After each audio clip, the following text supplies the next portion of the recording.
This is me, Samuel, Foxy on stage. I just came from school.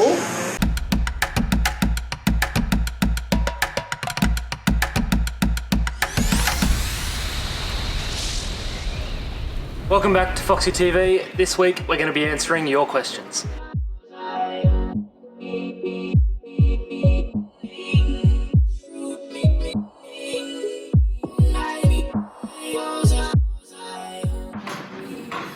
Cam, what's on today, mate? I've got 2 installs up first, and I'm not sure where they are. And then 2 pack ups. So 2 installs, 2 pack ups today. So busy day.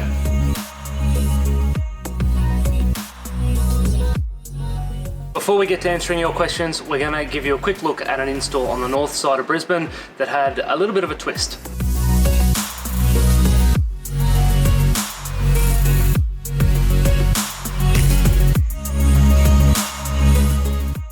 Where are we this morning? We're in Clayfield. So these guys, we've done a job for them before. This one property's actually sold, but they're developers, so they've asked us to deck it out with some furniture for a photo shoot.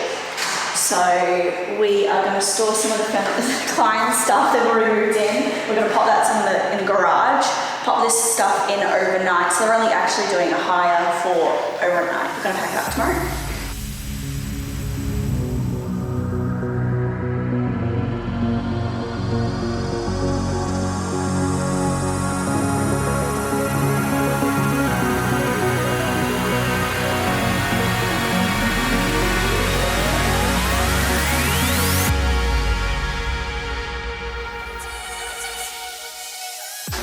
Cam, where are you guys off to now? We're off to a pack up, Kidston Street. Apparently there's a lot of stairs, so that should be a bit of fun. And then we're going to the second pack up, Kingfisher. And back to the warehouse, unload, and then out to a third pack up, which I don't remember the name of. Another busy day. Another busy day.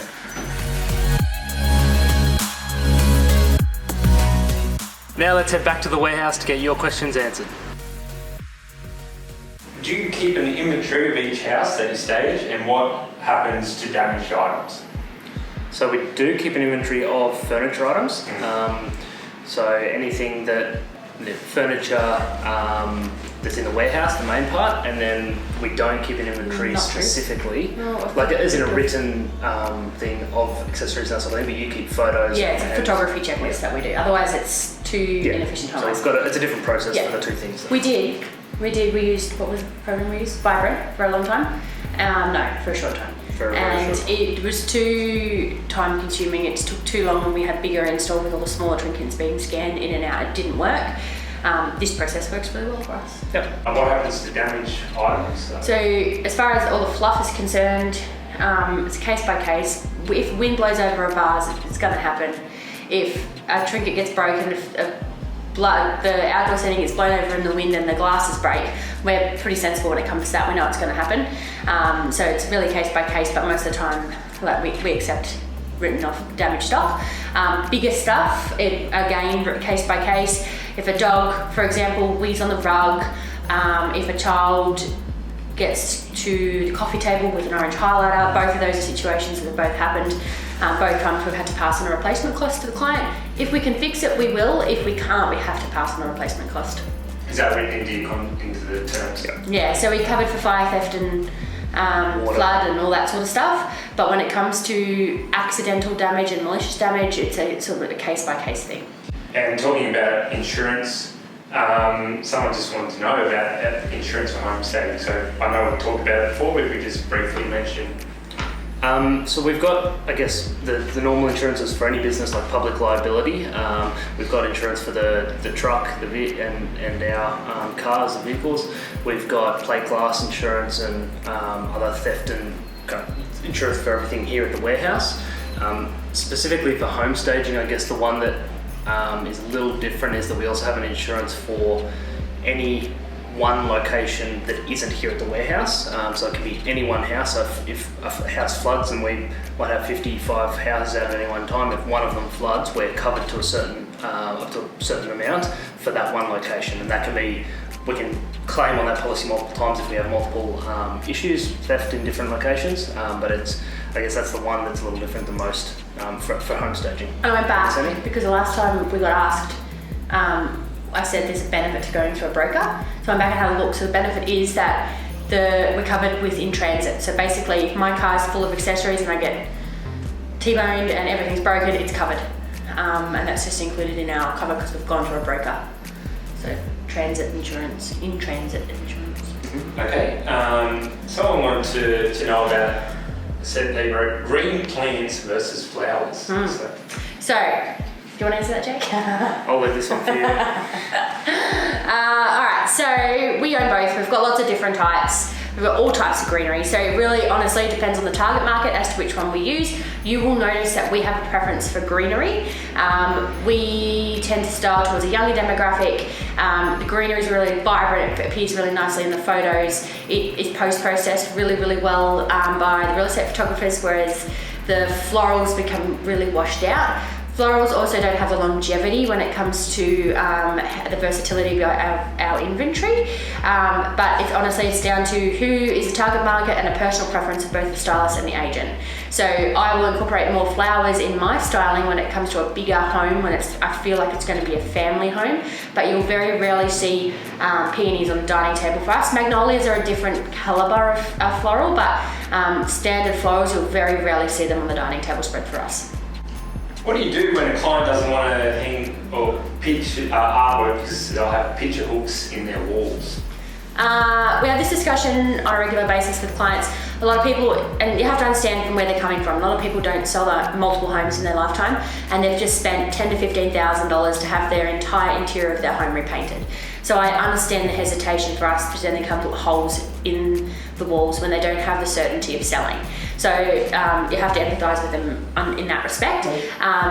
Every time I've spoken to a client though, we can use 3M hooks and the temporary wall mounts. The problem we have and what we find often is that with humid weather, they fail, and it ends up causing more damage to both the artwork and to the property than if we had just gone with a permanent hook. So written to our contract for all of our clients is that we use the smaller hooks and smaller screws, the gyprock plug to mount all of our artwork, because we want that artwork to stay out there safe. We want to be able to use the premium artwork to highlight the property and make it feel like it's a higher end finish, and you can't achieve that with just a simple canvas. So most of the time a little discussion with the client to explain those things, it resolves it, and end up having, we don't get crazy with the art, like it's only in normal spots, and once it sells, it's included as a fixture and fitting in the property. So a lot of clients don't realise that they don't have to go back and patch and paint those hooks and screws because it's sold as is. It's different if it sells and then we come in and do the styling, and we have had that happen before. It sold on the Friday before the styling was installed. Styling installation went ahead anyway because the contract wasn't 100%, and then the owners ended up having to patch and paint because it was different to how the property was when it was originally offered on. Okay, are you expecting a busy November and December? We are, we're going to talk about this day. Yeah, I think you talk to it because you probably know more with your conversations. So, conversations with the industry, with a lot of agents in the agent we focus on. So I feel like it's going to be a really slow start to November. We had the same thing in October, a slower first week, and then at the end of the final 3 weeks we were flat out. So I'm going to say feeling we've got a lot of units coming to the market coming up. So a lot of 2-bed, a lot of 3-bed units, which I find interesting, but the market has slightly picked up for the unit market in Brisbane, which is the first time in a while. There seems to not be we've got jobs booked in for December even, so there seems to not really be a slowdown. There's still plenty of buyers out there, so we're getting homes that are having 65 and 85 groups are on their first open and selling really quickly. So yes, we are expecting a busier end to the year. But it'll be interesting. December's always a hard one to December's tricky. know. I have had agents, I've got agents now that are advising not to list in December. They themselves go on holidays, but it's also traditionally the time people don't buy homes. Banks also shut down. The holiday period slows everything down. But I've got other agents who have booked in installations. There's auctions going on the 19th of December. So, and this is conversations I was having with agents yesterday. So it'd be funny to see.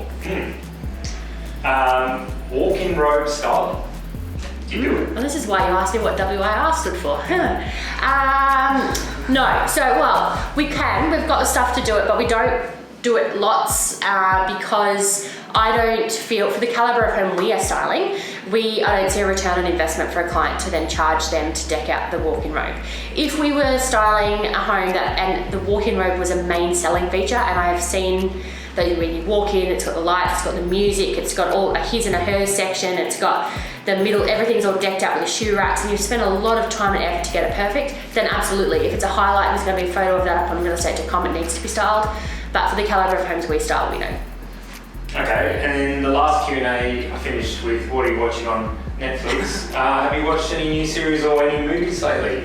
I watched Dawson's Creek last night. I walked away. We've been watching New Girl. Yeah, we've gone back and restarted. So an old show. Oldie but a good. Given another chance. Okay. But we're not finished Schitt's Creek yet. Thank you very much. Thanks again to everybody who submitted questions. Before we go, I just want to let you know about two things. The first thing is that by the time you're watching this video, we will have just sent out our most recent email newsletter. If you're interested in seeing what that is, what's involved, and you're not already getting it, just drop us a comment here, send us a DM somewhere and let us know, and we'll make sure you get a copy. The second thing is that we've just recently added 3 more rugs and 3 more pieces of artwork to our online store. Go over to foxyhome.shop to have a look at that, and if you have any questions or comments or suggestions, please drop them in the comments. That's it for this week's Foxy TV. Thanks again for watching. We will see you back here next week.